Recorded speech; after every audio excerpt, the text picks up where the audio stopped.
Okay, so hello and welcome back to my channel. So I wanted to make this video today because I was watching content earlier on the Epstein files, because it's everywhere at the moment. Obviously, we're all watching on it.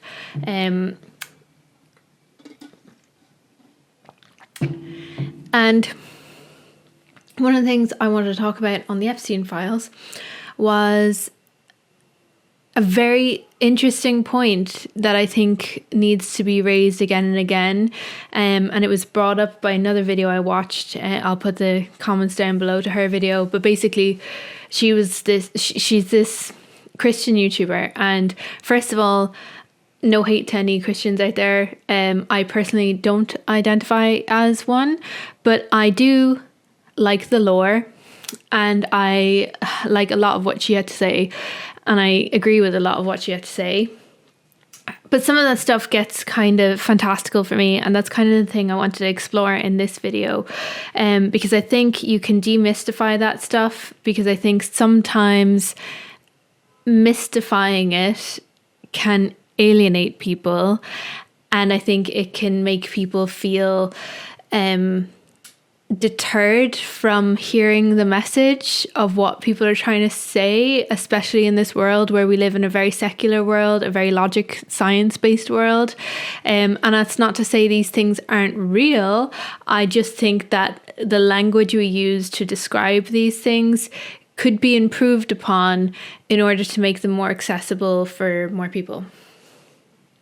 And one of the things that they were talking about or this woman was talking about in this video, I literally was looking her up on my phone a second ago, and she was the last thing I watched on YouTube. It was like, it'll come back to me, but she was a Christian YouTuber anyway.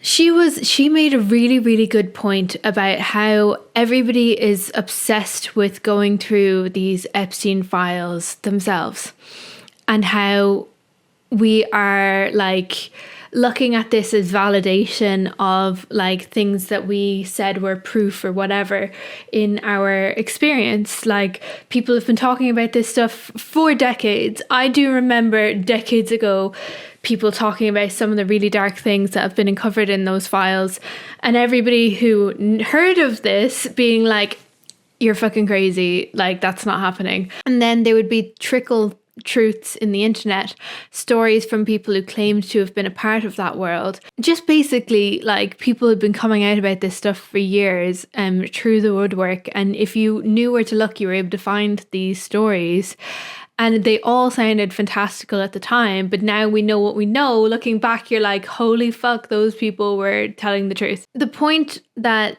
this woman was making is that we as people are now consuming all of this information and all of this depravity and all of the awful things from these files. And that consumption has the unintended effect from our perspective, but maybe not from other people's perspective, of conditioning us to be exposed to this level of depravity and disgusting content, and it normalizes it. And there's this weird, like, egoic thing happening at the moment where everybody's like trying to go through the files first and be the first person to report on what is in the files. And it is useful to a point to understand what is in these files, but at the same time, the level of which we're consuming that information is not helpful to us. It's not helpful to the victims who are reliving this experience like millions of times over, because every YouTuber is talking about it on the planet. And it's not useful. It's not useful to the bigger picture. However, I do understand why people are doing what they're doing, because obviously there's things that are being hidden in these files that shouldn't be, and justice is not being served, and people are still serving that. But there is also another level of people wanting to be the righteous one in this argument, and wanting to be the ones who are not virtue signaling, but in a way carrying that flag of the crusade against these people, and kind of like rallying the troops. And there's that level of egoism around it as well. I think the biggest takeaway from what she was saying, and I agree with, is that this consumption is definitely not healthy for the human mind.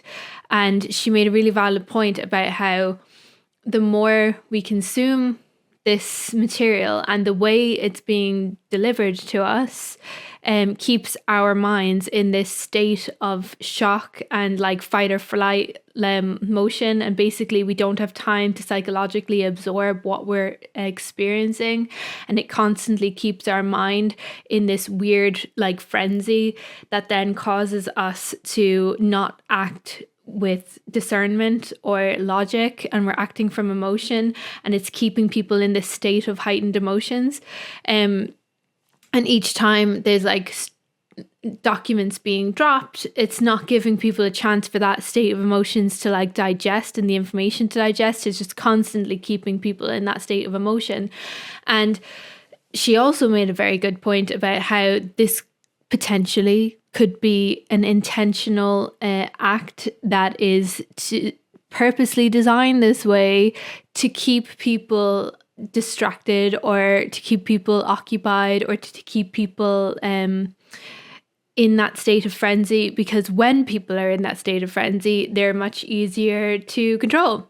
And that's a bit conspiracy theory-ish, but maybe she has a point. Like, why not just drop all the documents all at once? More than likely, these documents are being redacted with some script that's going through all the documents and putting code through it. So it's not like we have to wait for somebody to actually go through the documents and redact them, because if that's the case, they're not doing a good job, and the victims' names are not being redacted and the perpetrators' names are being redacted, and that's against the law. And then there's also there's motivations for the reasons of why it might want to keep people occupied. But again, that's more conspiracy theory stuff, and I don't necessarily want to go into that on this video because that would just be speculation. But I do very much agree with the point she has made about how unhealthy it is for us to be consuming the Jeffrey Epstein documents at the rate that we are consuming them, and how it's unintentionally normalizing this depravity among us. And it will desensitize us to the nature of these crimes. It will desensitize us to the nature of that violence. It will normalize that level of violence. And that's something we do not want. We don't want these experiences to be considered not depraved, not shocking, not something that's normal. We don't want that. And consuming this stuff at the level that people are, it is becoming something we're getting desensitized to. And that is another reason she said it could have been, the documents could be being trickled out the way that they are, because it's leading up to, like, you know, depravity, and it's slowly increasing as they're being released. Again, I can't say too much on that. I can't say too much about that myself. I can't say that, like, that would just be speculation again, because we don't have all the documents. I myself have only been consuming the YouTube commentators' videos on this, and even that is too much for me to watch and listen to. I think the gist is enough. I don't need to know the details, but there is a part of me when I'm watching those that wants to know the details, and it wants to know the, like, intricacies and all of this stuff. And that's not a part of me I want to feed. I don't want that part of me to grow hungry for more details. Like, I want to starve that part of me and, like, put it to bed, because that's not the part of me that I want to be thriving in the world. And I feel a lot of people could relate to that. I feel like there's a lot of people who have curiosity and a morbid fascination with this and with these cases and with this trial. It's more than just a sense of justice. There is a morbid fascination of like how these people lived and why they did what they did, or how many people are involved and what their lifestyles were like. And like, I think people do have a certain level of curiosity. But I, again, warn people, if they feel that and they feel the way that I feel, it's probably wise to go on a diet and just stop feeding that part of you, because that's how you lose your sense of morality, sense of, I know, eventually you'll consume so much of those things that you will lose sight of the normal stuff. It's like everything. Like if you were to take porn, for example, if you keep looking at vanilla porn over and over again, eventually it gets boring and it gets old and you start moving on to more spicy stuff, right? And then eventually that gets more old. And the longer you keep using porn and using these things, the more extreme they get. And then that extremity becomes your baseline for normal. This is the same, except it is in such a dark light that we don't want that to become our normal. So that was the gist of what she was talking about in her video. I'm gonna take a sip of water. In that video as well, though, one of the things that this lady was going on about was how this is all connected to a satanic cult, and they worship Satan. Satanic cults, this is something I would like to deep dive on. People like to mystify Satan and God and, you know, all these things. At the core of what these beliefs are, they're just different levels of consciousness. They're not creatures, they're not characters, they're mythologized as characters in the Bible so that we can understand them better, but they're not magical creatures. Satan was originally Lucifer, God's like best angel, and God obviously is non-dual state consciousness that's supposed to be all things and nothing at the same time, that all things were created from and in the image of. Basically, God dreamed up everything and the entire universe exists within God. A closer description of an understanding of God would be like Allah. These are like the formless, identityless, like thoughtless beings that just exist. That is God. It's the non-dual state. It's the experience of unity consciousness at its core. There is no other to it, and you can experience it when you meditate. You can experience it, and you realize that all things emerge from this experience, right? At its core, it's unity consciousness. Whereas Lucifer, in the story of the Bible, Lucifer was God's greatest angel who decided that he no longer wanted to be God's greatest angel. He wanted to be a sovereign being. However, God gave life to Lucifer. God gave him his agency and his body and his beingness and his separate identity on the proviso he would do God's will. But Lucifer was like, heck nah, I want to do my own thing. And in order for Lucifer to achieve this, Lucifer had to fall from grace, which is basically falling in ignorance from unity consciousness to the ignorant level of delusion that Lucifer is an independent, separate being in a world of separate beings. What does that sound like? It sounds like Earth. Earth is a independent world where we all believe that we're independent, separate beings, separate from each other, and that God is separate from us as well. And this is the same of all religions, by the way. This is like no religion is saved here. They're all part of the same shit, right? And this fall from grace can only have been effective if Lucifer forgot about unity consciousness, and if Lucifer could exist in a world where he believed that he was a separate being, a separate entity, living in a world of separate things in this dense world.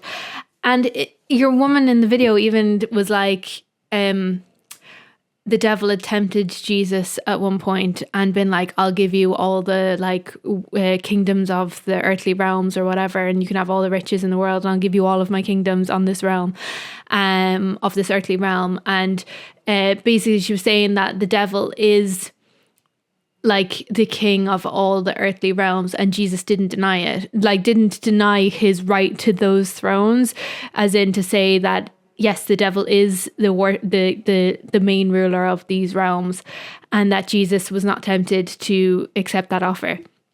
That is that could potentially be true, because in order for you to become the top person on planet Earth right now, you would have to be an inherently selfish person.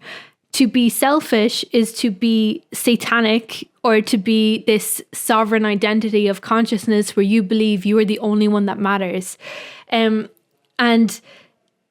rising up in consciousness, and rising up in consciousness always creates more unity among people. So the more awakened you become, the more connected you actually become to other people, because you experience the connectedness of all things, which brings you closer to God, literally, closer to unity consciousness. I'm using these terms interchangeably. I'm not trying to say to alienate people who don't belong to a Eurocentric faith. I am trying to talk about these in more universal language. And the thing with Satan consciousness, or this sovereign identity where it believes that it is a free agent from consciousness, which is impossible. You cannot have yin without the yang. You cannot have one without the other. God, within God, all things exist, but this belief, this tiny bit of consciousness believes that it is an independent sovereign being, and it does so because it ignores the idea and belief of a unity consciousness. This idea, this is literally ego. This is literally egoic thinking. It is our egos and it's our selfishness. That is what Satanism is. And to support Satanism and this way of being is to act selfishly and act for one's own personal gain. And if we look at the leaders of our world, that's what they have done. They have done things to act towards their own selfish gain, their own personal benefit, and they have stepped over people to get to where they are in order to achieve what they've achieved and become the rulers of this realm. And it's the same with all the people who hold power in this realm. They are people who the powers that be, the families that rule, even the people in power who are politicians that we see public facing, all of these people act from a place of selfishness that is required to get ahead in this world. So I'm using this language to demystify this idea of Satanism, because I feel like you can very easily get into the mythology of it and be like, Satan's real and then God's real, and it's this good versus evil battle, when really it's not good versus evil, because on the grand stage to unity consciousness, there's no such thing as morality. What it is unity consciousness versus individualistic thinking and consciousness, an individualistic consciousness. And it's this individualistic consciousness that's fighting for its right of sovereignty and existence out with actual consciousness. It would be essentially like if you were playing The Sims and you have all of your little Sims and they suddenly decide that they want to control themselves without you giving them free will. Like they just decide that, you know what, I'm not going to do what you say. I want to do what I want to say. And they then try to live their own existence independent of you, but they can't because the game can only start if you run it. Do you know what I mean? Like, that's basically the metaphor here. Nothing can happen unless God wills it or unity consciousness wills it.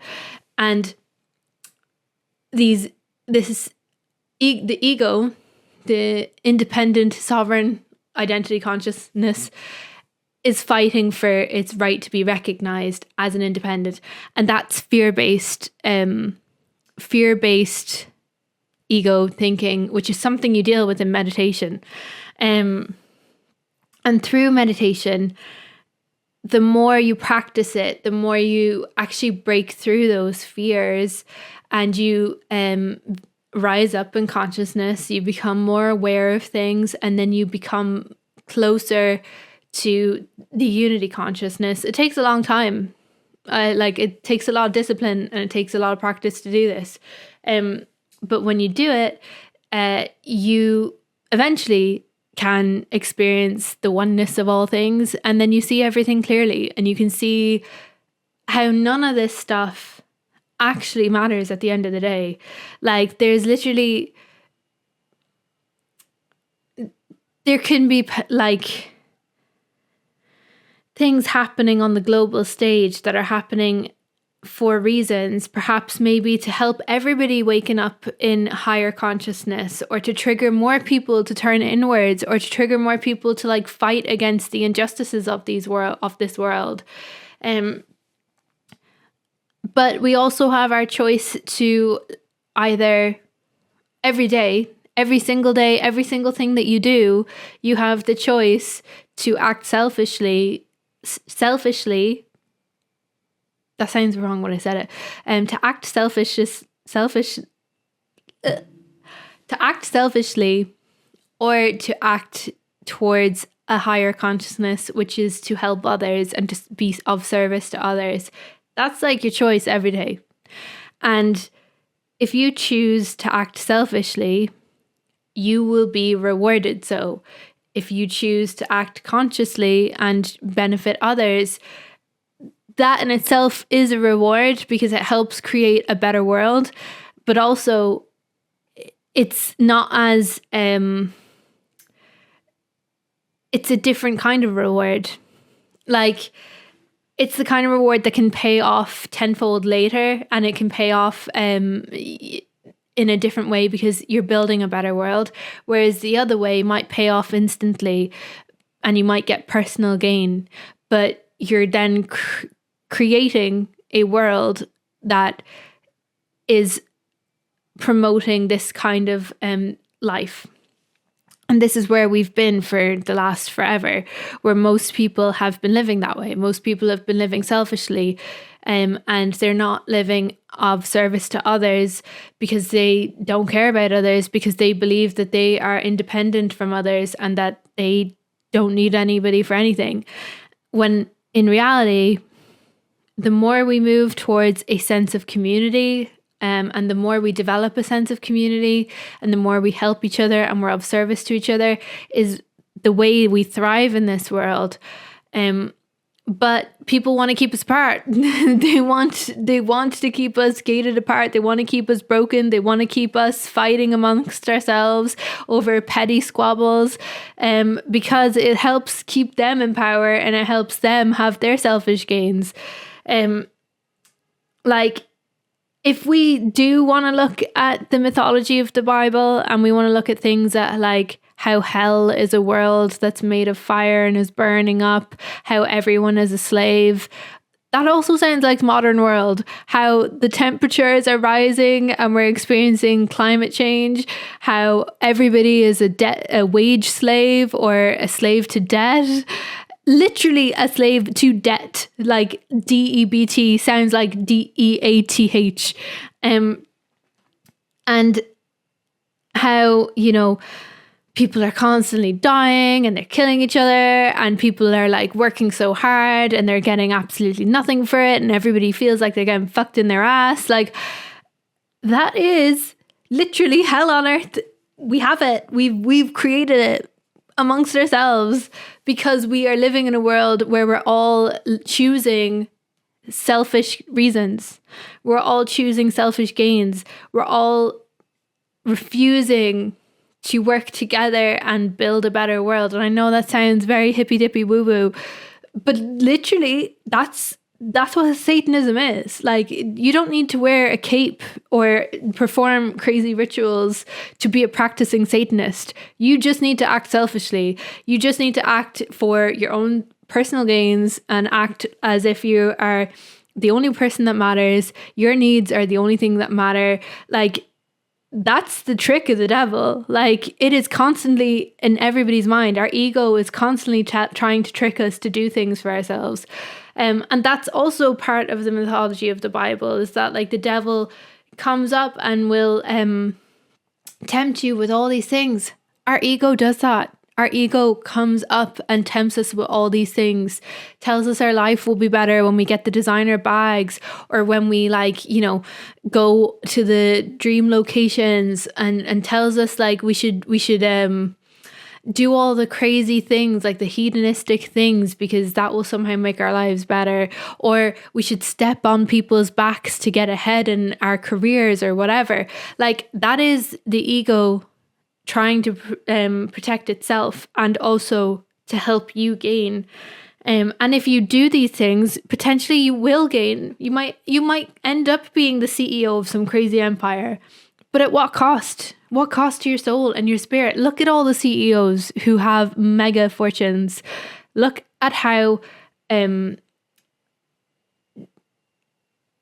detached from their soul they seem. And look at the people who have nothing and literally give everything to everything they've got. Like, literally, you go to the poorest places in the world and you will find people who are happy and smiling with everything that they have. And those people are full of spirit and full of life and full of joy because they are part of a community. They help each other. They let each other grow. The more we move towards that consciousness and bring it forth, and actually help come together for a shared purpose, that is what will help us all together. It will help us rise up in consciousness. And the more we rise up in consciousness, the more you can't unsee that shit, the more you feel a social responsibility to actually be of service to others, because you can't not be of service to others, because that energy just, it's like once you see it, you can't unsee it. And when you get to that level, the injustices will feel so strongly to you that it will become actually painful if you're not doing that stuff. Like, if you know of that stuff and then you choose to do the selfish stuff, you will experience the fall from grace, and karma will come and bite you in the ass really tough, really hard. Like, you will experience fucking shit because you ascended and then you chose to descend again. I am kind of ranting here now, but I just think it's important. I think it's important to demystify these experiences and really relate them to the everyday for people. And it literally is as simple as every single day you have the option to choose to be selfish or to choose to be of service to others. And whatever you choose, it's your prerogative, but please be aware that your choice is a co-creation for the state of the world that we live in. So the more you choose selfishness, the more you will see hell on earth reflected. The more you choose consciousness and higher community actions, the more you will see heaven on earth reflected and a better state of things. And it's that coming together that will help change the world. But it takes every single individual to be able to make the choice to help others rather than choose themselves. So yeah, that's all I wanted to say today. And stop consuming the Epstein files. It's not healthy. Okay. I'm gonna stop this here. Ciao. A bientôt. Au revoir. And good night.